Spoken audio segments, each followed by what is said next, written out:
Hi, welcome to the Songwriter Diaries. This is a podcast all about picking the brain of every songwriter that you know. So grab a glass of wine and join us. My name is Megan Ellsworth. My co-host is Caroline Stump. This is the Songwriter Diaries. We're all depressed, so let's write a song about it.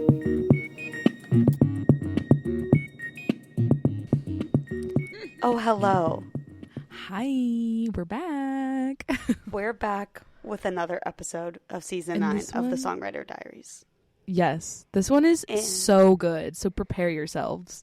Yeah, I'm like, I don't want to spoil too much because we did just record it T-minus 5 minutes ago. And there are some big revelations that happen with our guest, Chris Koza. Big revelations. Megan was a fangirl.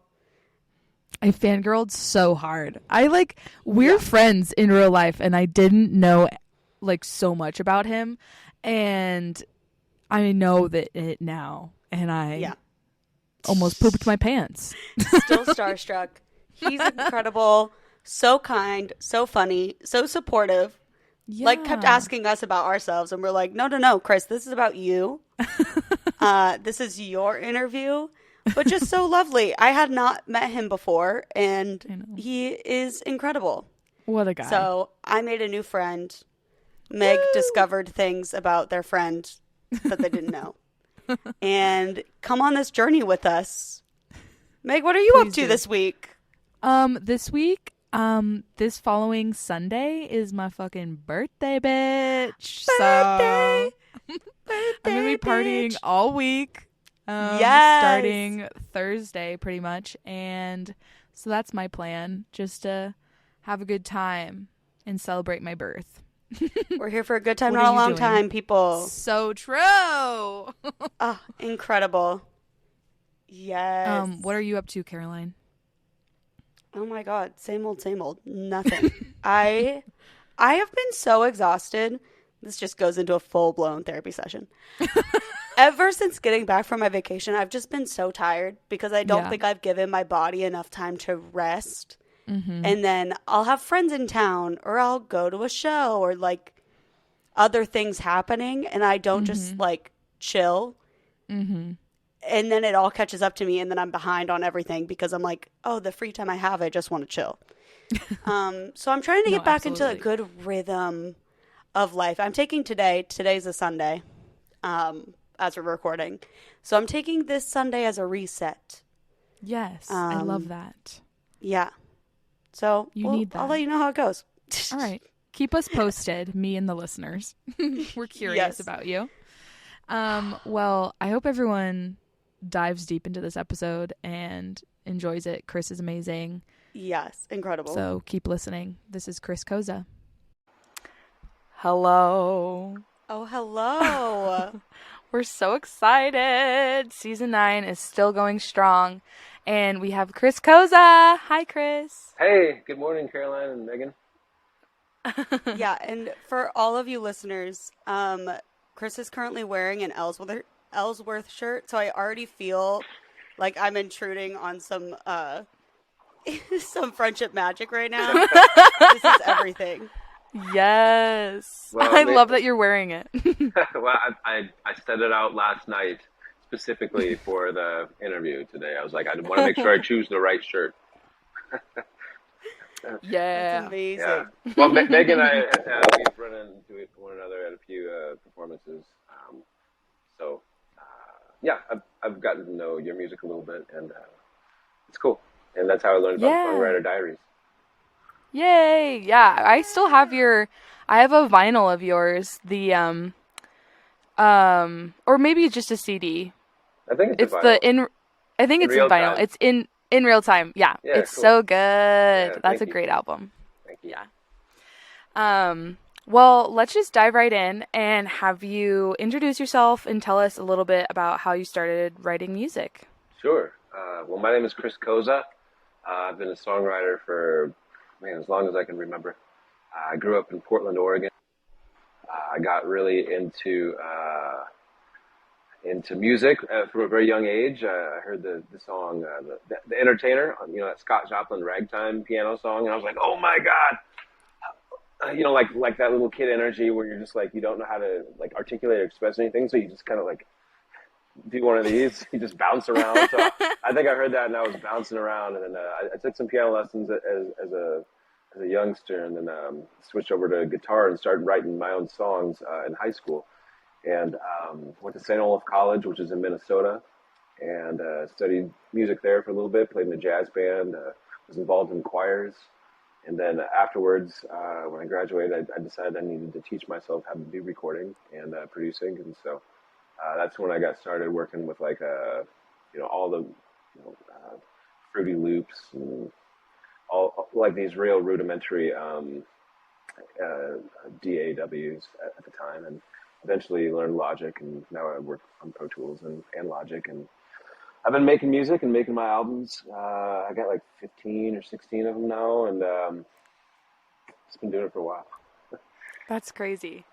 Wow. Yeah, I was looking on your Spotify, just doing some stalking preliminary research. Good. And I was like, the discography just keeps going. I was like, how long has he been alive? Like, what's happening? Yeah, it's true. There's so much content. That's my deep, dark incredible. secret. I'm a vampire. Yeah. I knew it. It's that's incredible. It's cool that you went to St. Olaf. I didn't know that. A really good friend of mine from high school went to St. Olaf and studied music. So yeah, it's it's such a great music school. And when I was going there, it was really focused on choral stuff and classical stuff and performance based. A lot of virtuosos and people that have perfect pitch, and I'm there like feeling really out of place. So I didn't end up getting a music major, but I would say that my time there was it was so influential in terms of like having a better understanding of music theory and just like harmonic underpinnings with just the way it's all put together. And so I always use that information in my arranging and songwriting. That's cool. Very nice. That's awesome. And what does your day-to-day relationship with songwriting look like? Well, we're okay. We're still married.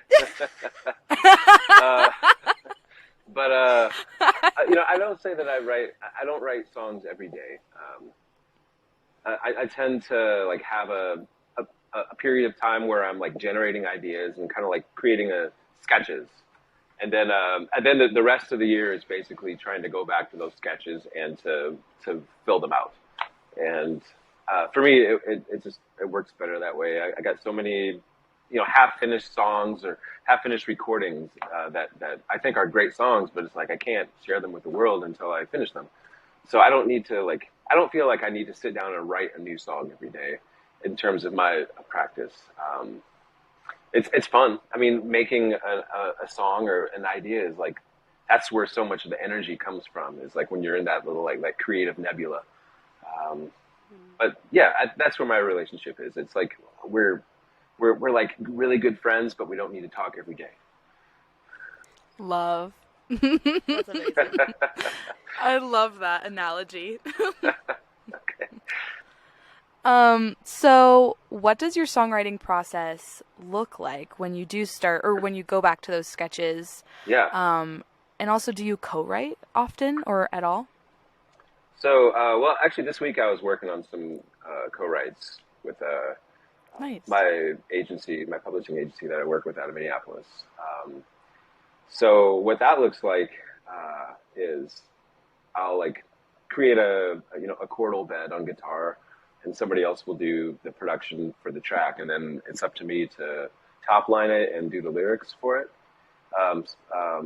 So that just means like writing the melody and deciding what the song is about. And for something like that, the way that I write lyrics is different, because if this song is going to be used for, something like selling a printer, like they don't need to know all these like deep twisted metaphors in my normal lyrical writing. They just want to have something like, the color is perfect and the lines are crisp.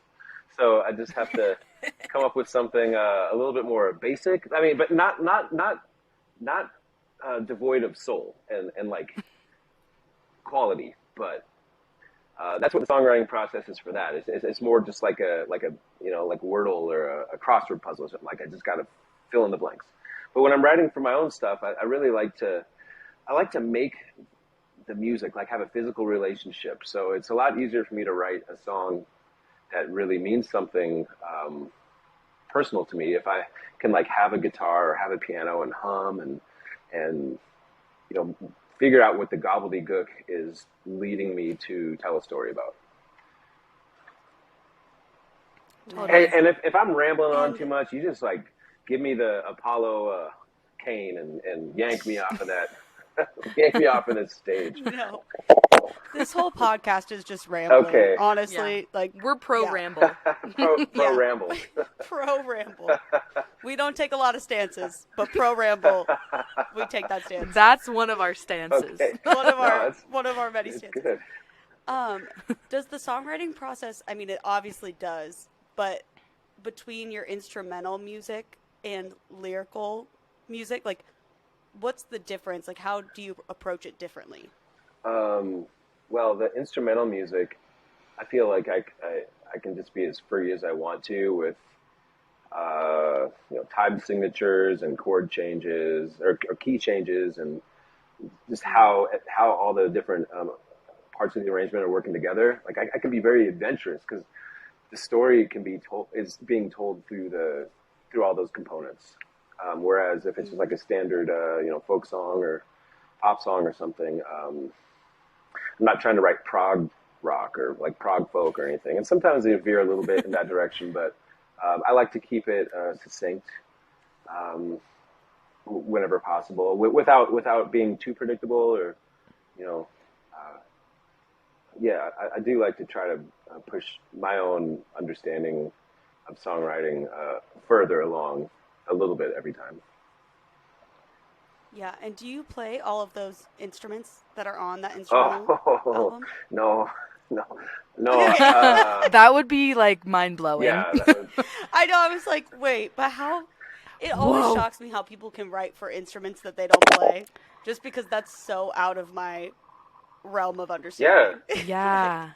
Well, I just dove one day and like the first few times I would give these other players the arrangements, and they're like, this is not in a good key, and you notated it so weird, and it's going to take me some time to figure this out. So it's definitely been a learning curve for me. But going back to the St. Olaf days, that's, even just some of the fundamentals of, how different instruments fit into the frequency spectrum of the music that you're trying to write. It's been something that I carry with me. That's cool. Wow. Yeah, I love it. Yeah. Yeah, like I was actually listening to that instrumental album this morning too, because I didn't know that you did that. I just like know you as, songwriter, singer-songwriter. Yeah. And that was like very impressive to listen to that. And on Horseshoe Lake. It was the one. Yes, okay, that cool. one. Like beautiful work. Thank you. So everyone listening, if you need like sweet music to work to, that's just instrumental, like listen to that. So good. So we noticed that you've licensed some music for Netflix shows and other things. What was that process like, and how did that opportunity come about? I know you have some of that you've done too. It just seems like you put work out there and hopefully it lands somewhere. And so this agency that I work with in Minneapolis is called In the Groove, and I've worked with them for a long time. And so most of the placements that I get come from them and the relationships they have with music supervisors. And it's always, exciting, and I'm always hoping that it like translates into something awesome. Like I'm going to go onto my Spotify and be like, whoa, I got like 1 million monthly listeners this month. But it usually ends up in an episode of a sort of obscure show where you're like, I think I just heard my song for 8 seconds in the background during this car chase. And so you're like, oh, that's why. But it is always exciting. And there are plenty of people who have, messaged send out messages on YouTube or DM me, and they're like, "Oh, I heard this song that was in this film. I was on the airplane watching it, and I was like, oh man, I really like this song." And so, in the same way, like music, affects us as listeners. And you're like, oh, for some reason that one really stands out. I just feel grateful that people want to use my music in shows, and then therefore other people who watch those shows, they find it, and it builds a relationship, and it's really cool. Yeah. It is cool too that like Netflix has playlists on Spotify Oh, yeah. for like their shows. And so I was scrolling around and saw that it was like discovered on like this Netflix playlist, and I was like, "Oh my God, what?" So that's cool too. People can find your music in that way also. That's cool. Yeah, fans of Virgin River season 1, episode 2 can find my music. Hey. I know. There are so many shows to watch. Many. So What's many. your shows I'm right like, now? I've heard of that, and I've heard it's good. But What shows are you watching right now? haven't watched. Oh, Oh gosh, I don't watch Ted Lasso, but I haven't watched the new episodes because I'm waiting for my roommate to finish season 2. We have like 3 episodes left of season 2. I've seen it like 30 times, but I'm watching it with her. So, and I'm Criminal watching. Minds, always. Criminal Minds. Yes, Criminal Minds always. Caroline and I would do like benders of Criminal Minds in college. Like we would just be in her bed for hours watching Criminal Minds. Like after like midterms or like finals. And that's why we're mentally unstable. Yeah, easy to scare. I'm watching the new season of Shadow and Bone, and then always watching Grey's Anatomy. That show's been on forever. I know. And it's kind of like my guilty pleasure. I don't really like saying that I like it, but I love that show. Okay. The heart wants what the heart what are you wants. watching? It's okay. It do. Chris, what are you watching? Okay. Speaking of guilty pleasures, I've been watching this season of The Bachelor. Iconic. Yeah. So that's something Isn't new. this season really dramatic? Don't people hate him? It seems like or people like something? him. Okay. I mean, I could just be him. stirring up He drama cares for a no lot reason. at games about dating many ladies at once. But as much as one can. I watched that. I watched the show The Last of Us on HBO with Pedro Pascal. That was really I good. need to watch that still. The music in that was pretty good. I love it when the music of a show really gets me interested in the story. Like there's this movie, The Banshees of Inisherin. Did you see that with Colin Farrell? The music of that was incredible. I know it was up for an Oscar nomination, but it was so like simple and repetitive and meditative, and it was really good. I love film scores, and that's one of the reasons why I like to explore the instrumental music writing. And I'd love to do. I mean, I've done one score for a documentary film, and so I have another instrumental album on my discography called Beyond the Divide, and but I would love to just get into that world in a major way. It sounds really awesome and inspiring. That's cool. Yeah. You don't realize how important the music is to film until it's like taken away, and you're like, oh, this is not the same. Yeah, totally. So, what is your favorite part of the process in terms of you start writing a song until it's released into the world? Like, what part of the process within that time frame is your favorite? So I like the first 15%, which is creating the sketches. I put on the headphones, I get the mic set up, and have a bottle of wine. Yeah, we were talking about what's your relationship with songwriting, so I like to wine and dine a little bit. So I kind of like I set the lights nice, and ooh, and I'll just hit record and I'll track for a couple hours. Like I'll refine ideas to a point where I feel like either I need to like I want to keep that freedom part of my brain open, like let that critic go to bed, and just play and explore with ideas. And so I do that for a couple hours. I love that whole process and going back and kind of like figuring out which one of the ideas they could have more added to it. And then I don't really like the next 50% because it's like editing and refining and it's just tedious. I do a lot of my own production, so like I try to make all the tracks sound really good. And sometimes it feels like I know what it's going to be, but I still have to spend the time in order to get there. So it's a little bit it's just part of the process. and then I like the wow, I'm really breaking this down mathematically. So how many percentage points are we up to now? I lost track. Then, we're at 65%. 65, okay. And the next 20% is awesome again, and then whatever, the last 15% kind of sucks. But but yeah, it's a journey, you know, writing a song and recording it and arranging for it and part writing. I love doing all of that stuff because I feel like all of the elements added up can tell such a richer story if they're all considered. Yeah, love that. So also go ahead.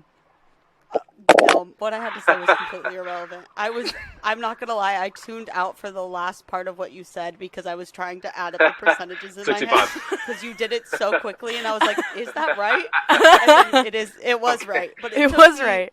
It took me a second to realize, yes, that's right. Yep.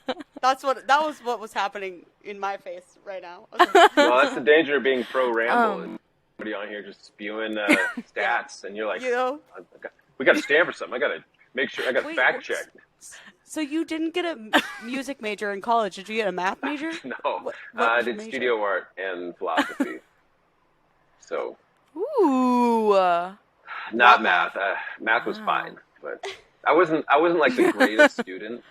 I just would sometimes not go to class and work on a song, writing a song in my dorm room, and so it wasn't. I think I frustrated my professors a lot. So when I see them now or go back and perform at St. Olaf, I'm always like, I feel like this anxiety, like from the past, like, oh man, I should have done a better job. I should have respected this institution and the smarts of these professors a little bit more, and not just like, yeah. But Yeah. it's another time. Totally get that.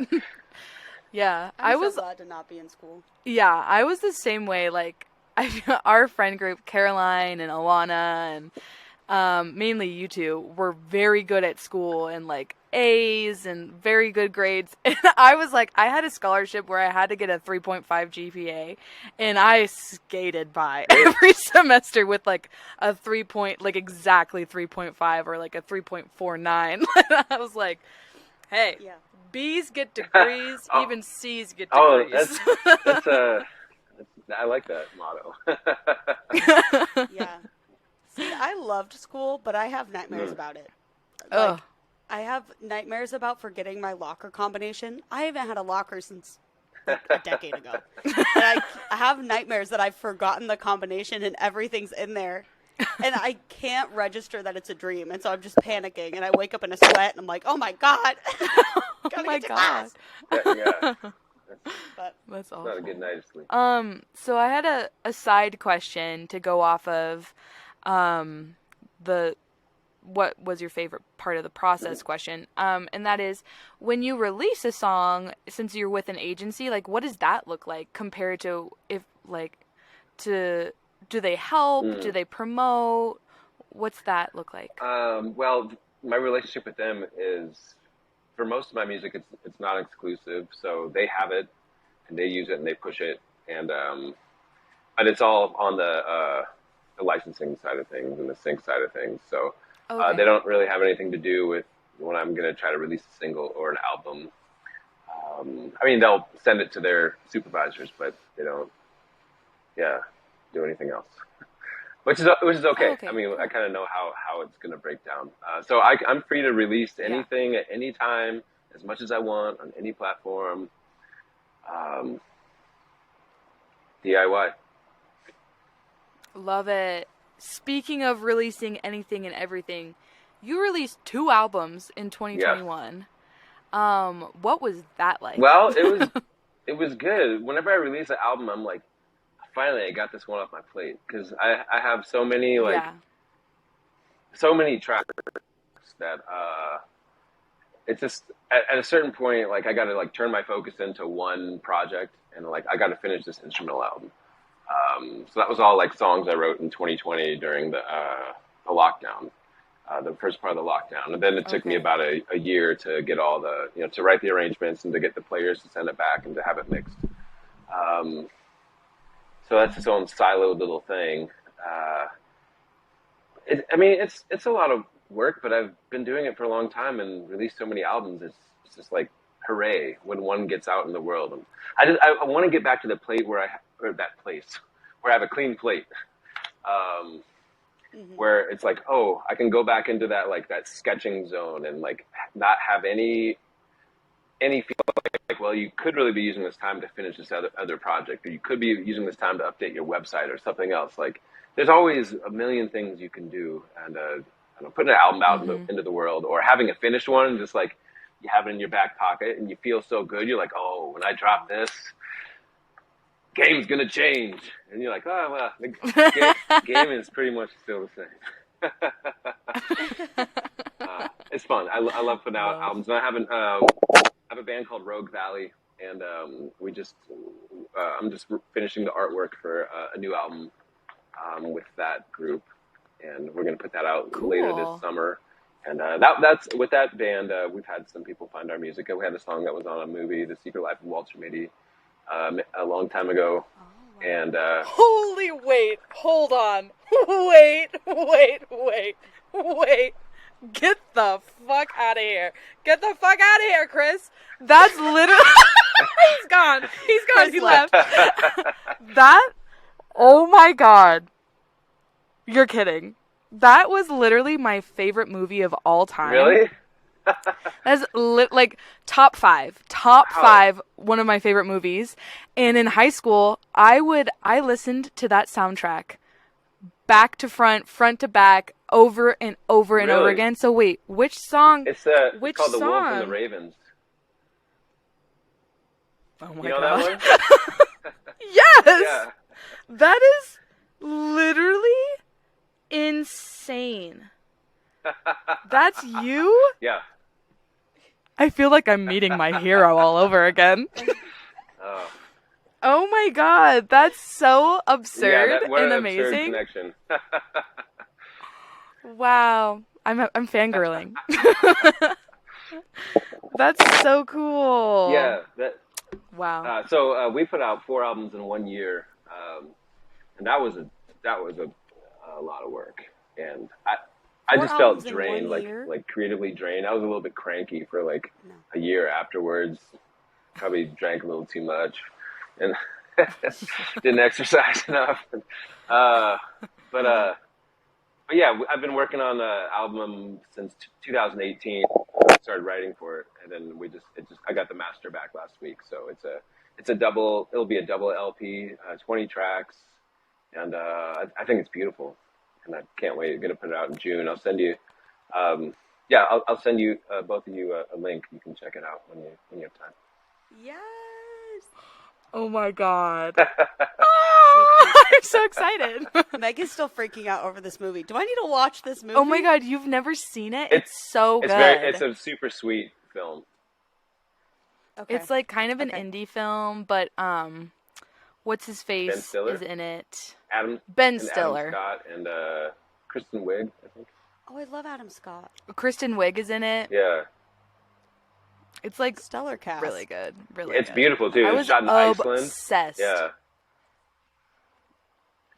It's about this guy that like works for Time magazine or something. Oh, Sean Penn is in it. And Sean Penn is in it, and he has to go find. So Ben Stiller has to go find Sean Penn, who's like this really famous photographer, and he like got lost, and he has these negatives, like the photo negatives that are really important for like the last physical print of this magazine, and it's the soundtrack.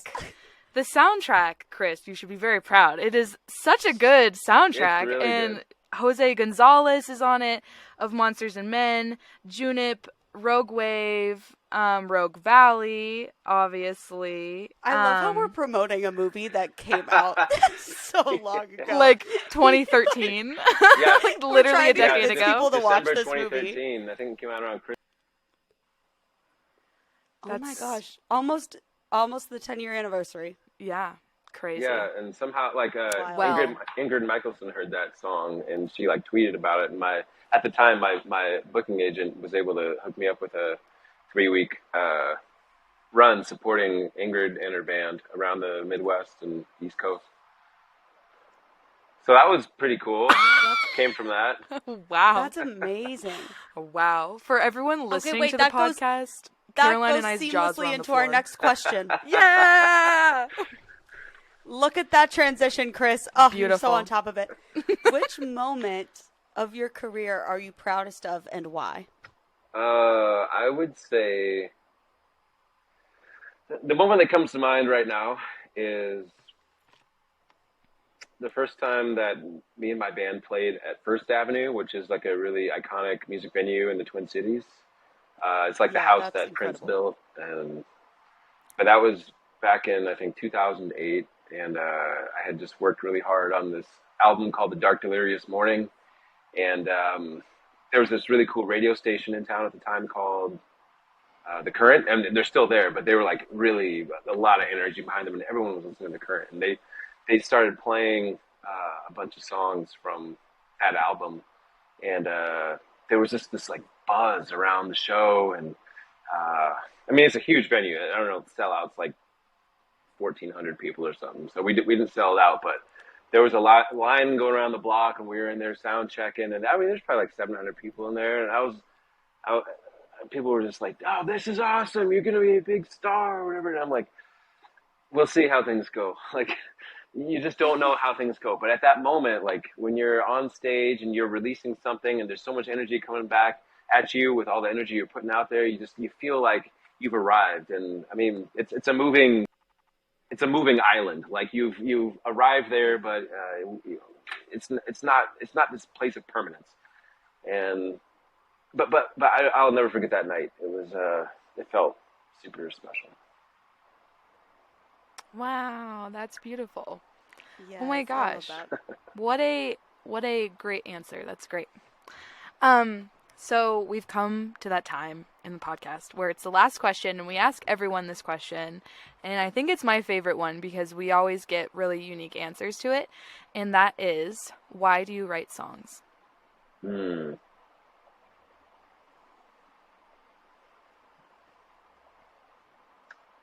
I write songs. I mean, I suppose I feel like I just do without trying. Like I'm always making music and humming, and I don't even realize I'm doing it a lot of the time. But at one point, I wanted to write songs because I felt like, and that was going to be my medium for capturing milestones in life, big and small. It wasn't going to be photography. It wasn't going to be, visual artwork or something. It was going to be like the little packet of music and lyric.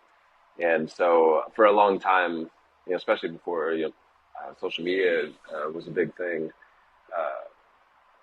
it would just be the way that I would identify relationships and people and experiences that were important to me. So I think that's why I've continued to do it. Awesome. Great answer. Oh, Well said. There's so much sunshine in this room right now because of both of you. Thank you. Aww. We're sunshine. We're sunshine. Thank you. So I'm going to do a song with you called The Rain Collector. And that is from my most recent solo album, The Sleepwalkers Part 2 is what it's called. I love Hollywood sequels, so I'm like, my albums can be like Rambos. They can just be so many of the same. Rambo 7. Sensitive Rambo. Sorry, so stupid. Okay, so the song, The Rain Collector. this is a song. It's got like a nice little finger picking vibe, like maybe a Paul Simon tune, Kathy's song or something. But really, the place that I go to and was at when I was writing this song was, being a teenager, walking around Portland, Oregon at night. It rains there a lot, and so the streets, they're always, you can see the reflection of the lights in them, and no matter where you're walking, you hear like cars passing through the puddles, and it's just such a reflective time of day and thing to do. And so a lot of the lyrics from that song come from just the kind of thoughts that I would have while walking around the city. I love it. This is Amazing. The Rain Collector by Chris Koza.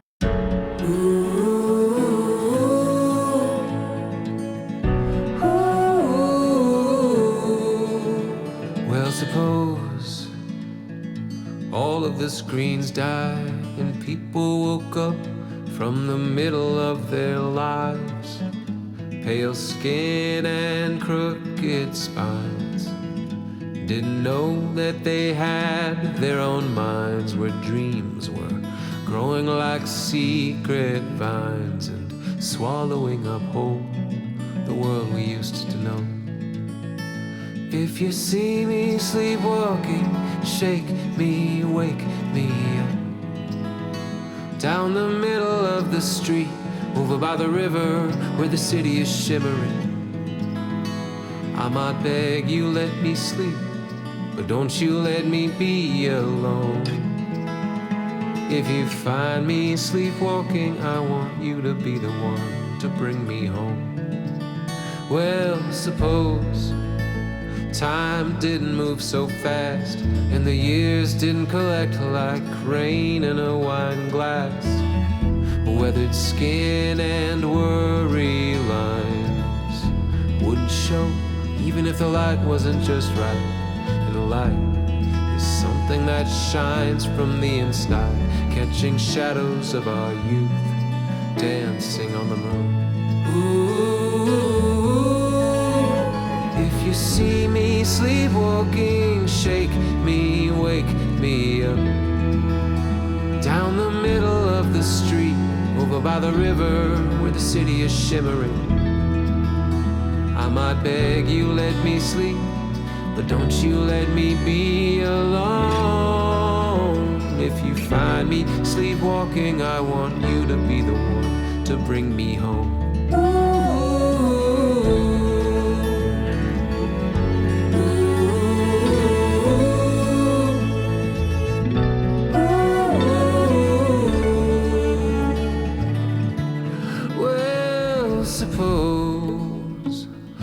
Never led astray, and you've never watched the world roll by from the window of a train, charging through the thick and thin, the endless plains or the mighty mountains, past tiny homes and gardens where the wind chimes sway and sing and crickets do their thing. If you see me sleepwalking, shake me, wake me up. If you find me sleepwalking, I want you to be the one to bring me home.